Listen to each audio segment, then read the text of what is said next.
That fresh morning. That fresh morning. Sur les 104.5 Urban FM, la station urbaine dans le Da Fresh Morning avec Gina. On parle de l'après-Covid-19. Oui, on parle. Tu penses qu'il y aura un après-Covid-19 Covid-19, tu vas comprendre dans quel sens. D'accord. Alors, comme vous le savez, le Covid-19 est une maladie qui a véritablement secoué le monde entier. Comme le disait Jean-Paul ce matin, c'est vraiment une maladie qui en ce moment a un poids hyper lourd sur les économies des pays, mais aussi sur leur fonctionnement. Il y a des pays qui en souffrent beaucoup plus que d'autres, mais on est au moins d'accord sur quelque chose, c'est que c'est vraiment la pandémie qui a paralysé l'humanité depuis plusieurs années déjà. La dernière fois que l'humanité avait dû faire face à une pandémie de cette ampleur, c'était avec la grippe espagnole et c'était il y a très très très longtemps. Et du coup, à cette période-là, donc en 2020 a marqué l'année où l'humanité littéralement a été traversée par un vent très très difficile. Alors si aujourd'hui, les situations que les pays vivent sont, comme je le disais, pour certains très graves, pour d'autres moyennement et ainsi de suite, on est au moins d'accord sur un point, c'est que même quand on parle de déconfinement en France ou quand on parle de déconfinement en Espagne, les gouvernements et les pays se sont accordés pour dire que le déconfinement ne signifiait pas du tout la fin du Covid-19. Au contraire, c'est juste parce que on ne peut pas en fait continuer à évoluer comme ça en restant confiné. On est obligé aujourd'hui, avec la connaissance que l'on a désormais du virus, sur notamment les mesures que l'on peut avoir pour se protéger, on est obligé d'utiliser ces mesures-là au maximum et essayer de se recréer une nouvelle vie. Alors si les pays européens, américains et toutes les grandes nations du monde sont d'accord avec cette assertion, vous comprenez aussi que notre pays, notamment dernièrement lorsqu'il y a eu la déclaration du Premier ministre, vous avez compris qu'il disait que premièrement, en ce qui concerne le Gabon, on n'a pas encore atteint le pic de contamination. Donc dans notre pays, vous savez, le pic de contamination, c'est lorsqu'on aura atteint en fait le maximum de contamination qu'on pourrait avoir par rapport aux personnes contaminées chez nous. Donc premièrement, on n'a pas encore atteint le pic de contamination. Deuxièmement, le coronavirus n'est pas prêt de terminer. Ça, c'est une phrase qu'il a dit la dernière fois lors de sa déclaration. Il disait que le coronavirus n'est pas prêt de finir et désormais, on doit apprendre à vivre avec. Et c'est justement le apprendre à vivre avec là qui constitue le après Covid-19 dont on parle aujourd'hui. Pourquoi il est important de préparer l'après Covid-19? Parce qu'on est d'accord que le Covid-19 a eu l'effet vous savez, quand la mer se retire après, d'un ouragan, d'un tsunami, en gros sur les pays, sur les économies, et ainsi de suite.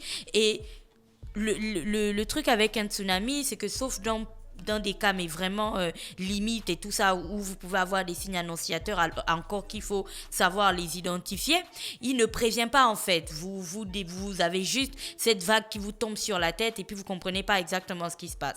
Donc la plupart des pays, sinon la totalité, ont encaissé en fait la vague du corona. Ils n'étaient pas préparés à ce que le corona apportait, notamment l'arrêt complet du travail, l'immobilisation de certains pays, le confinement et ce genre de choses.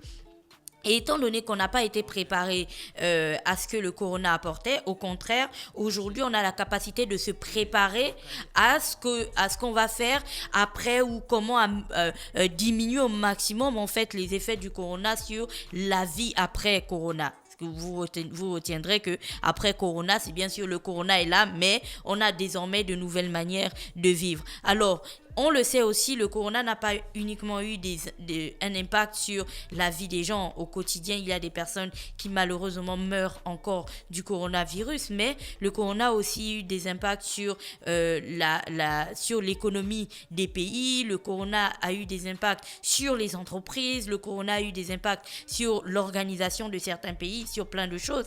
Et aujourd'hui, c'est des données en fait et c'est des points sur lesquels normalement on doit commencer à tabler. Alors en ce qui concerne les pays, c'est clair qu'on ne fait pas partie du cercle où les décideurs du monde s'asseyent et réfléchissent sur comment ils vont essayer de diminuer au maximum le choc que ça va apporter sur les pays, sur la politique des pays, sur les gouvernements et ainsi de suite. Mais au moins, à notre niveau, on peut commencer à réfléchir sur comment diminuer ou comment amoindrir l'impact que le corona va avoir sur les économies, sur les entreprises et sur notre vie au quotidien. Pourquoi il est temps de réfléchir à ça? Parce que tous les experts s'accordent à dire aujourd'hui que le coronavirus l'après-corona sera suivi en fait d'une crise économique sans précédent. D'ailleurs, si vous regardez les informations, vous voyez que dans plusieurs pays, notamment aux États-Unis et autres, on parle désormais de récession. Alors, on était d'abord dans une période où on parlait beaucoup de confinement et tout ça, d'arrêt de travail, machin. Mais après, il y a l'autre partie qu'il va falloir gérer, qu'il va falloir endosser désormais, c'est la récession. C'est donc c'est la crise économique qui va suivre après le corona. C'est comment ça va être difficile pour retrouver du travail, comment certaines personnes vont même perdre du travail et comment certaines entreprises seront certainement obligées de fermer totalement leurs portes et de mettre la clé sous le paillasson parce qu'elles seront ruinées et qu'elles ne pourront pas en fait gérer la situation après corona qui a été dévastatrice pour certaines d'entre elles. On parle aussi bien de compagnies aériennes que de grosses compagnies en fait, ou alors de toutes petites entreprises qui sont gérées par des entrepreneurs. Et c'est de ça en fait dont on voulait parler aujourd'hui, pour essayer de limiter au maximum l'impact que le corona va avoir sur les business, notamment avec là, peut-être que dans quelques semaines ou peut-être dans un mois ou dans 2 mois, on n'en sait rien, on va passer à une réouverture totale des services et tout en respectant bien sûr les mesures barrières. Vous vous souvenez, dernièrement, il y avait déjà certains commerces qui étaient autorisés à ouvrir en respectant les mesures barrières. On leur demandait d'avoir un espace où les gens pouvaient se laver les mains, on leur demandait de laisser du gel pour les clients et puis bien sûr d'exiger le port du masque et ce genre de détails. Donc, il faut déjà qu'en tant que population, on intègre dans nos têtes que l'après-corona va certainement ressembler à ça. Des points d'eau à l'entrée de plusieurs espaces publics où avant de rentrer, il faudra absolument se laver les mains. Il faut qu'on intègre aussi que l'après-corona va certainement exiger que nous portions des masques, peut-être pour la prochaine année qui suit, ou qu'en sais-je, jusqu'à ce qu'on trouve du moins un remède en fait pour venir à bout de ce corona. Mais il faut aussi qu'on intègre que l'après-corona nous exige de réfléchir aujourd'hui, surtout en ce qui concerne les entrepreneurs, à ce qu'on peut faire pour amoindrir au maximum le choc que ça va avoir sur nos business. Et amoindrir ce choc, c'est commencer à se préparer maintenant. C'est se préparer à l'annonce de la reprise.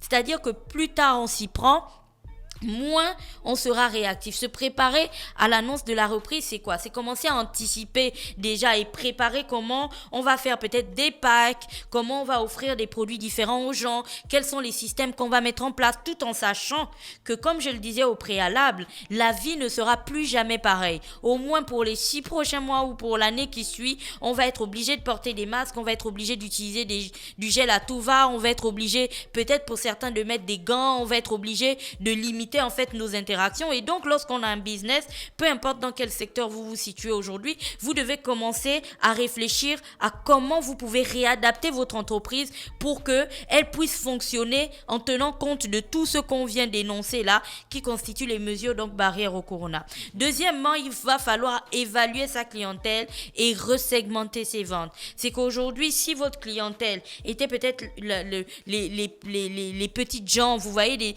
des personnes qui font des petites petites activités qui n'ont pas vraiment beaucoup d'argent et tout ça. Si c'était ça votre clientèle, il va falloir réfléchir à comment les toucher parce que si vous ne vendez pas un produit essentiel, croyez-moi, après le corona, les gens ne plongeront pas sur votre produit parce qu'il faudra faire des arbitrages. Entre manger et puis peut-être s'acheter des chocolats, on réfléchit à 2 fois en fait. On va privilégier quelque chose qui est vital en fait à l'existence et on va laisser tout ce qui est loisirs et puis tu vois, des choses pour se faire plaisir, on va les laisser sur le côté. Donc aujourd'hui, il faut évaluer sa clientèle et il faut resegmenter ses ventes. Il faut se dire que si par exemple vous aviez un service où les gens sont obligés de se déplacer, il faudra comprendre que après le corona, toujours vous comprenez que l'après dont je suis en train de parler là, c'est vraiment l'après confinement en gros.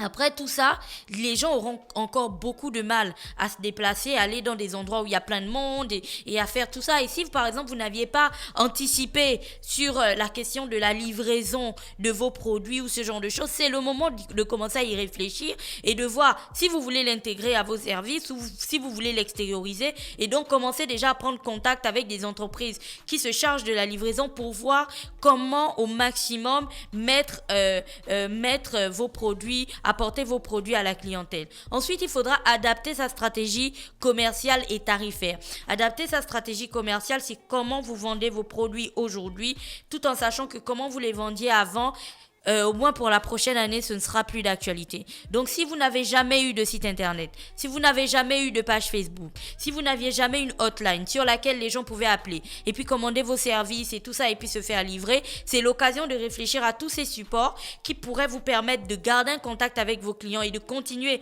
à vendre vos produits et puis surtout commencer à réfléchir à vos tarifs. Si vous vous étiez mis sur une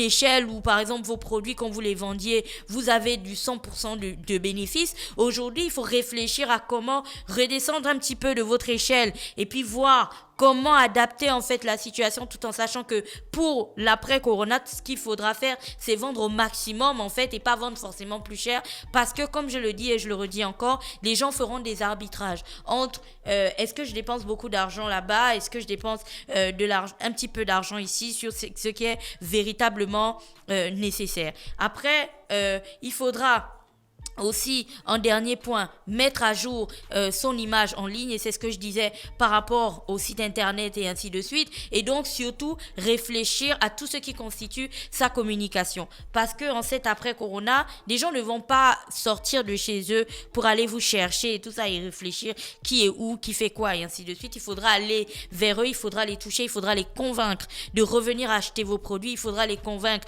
qu'en consommant par exemple local, ils participent à nourrir plein de familles et ce genre de choses. Et c'est tout ça en fait qui va vous permettre de garder la tête hors de l'eau lorsque le choc de la crise qui va certainement toucher le monde entier en fait va arriver. Et ça c'est une partie qui est très importante parce que aujourd'hui lorsqu'on parle de confinement, tout le monde est un peu concentré sur je suis à la maison, je me tourne les pouces, j'attends que la situation s'améliore. Mais en fait quand on a un business, on n'a pas le temps de se tourner les pouces parce qu'il faut anticiper sur ce qui va arriver, qui va être décisif. Le plus grave n'est pas ce que nous sommes en train de vivre en ce moment. Le plus grave est ce qu'on va vivre après. Et donc, que ce soit les familles, donc commencez déjà à préparer vos enfants psychologiquement sur le fait de porter un masque de manière totalement automatique dès qu'on sort de la maison et ainsi de suite.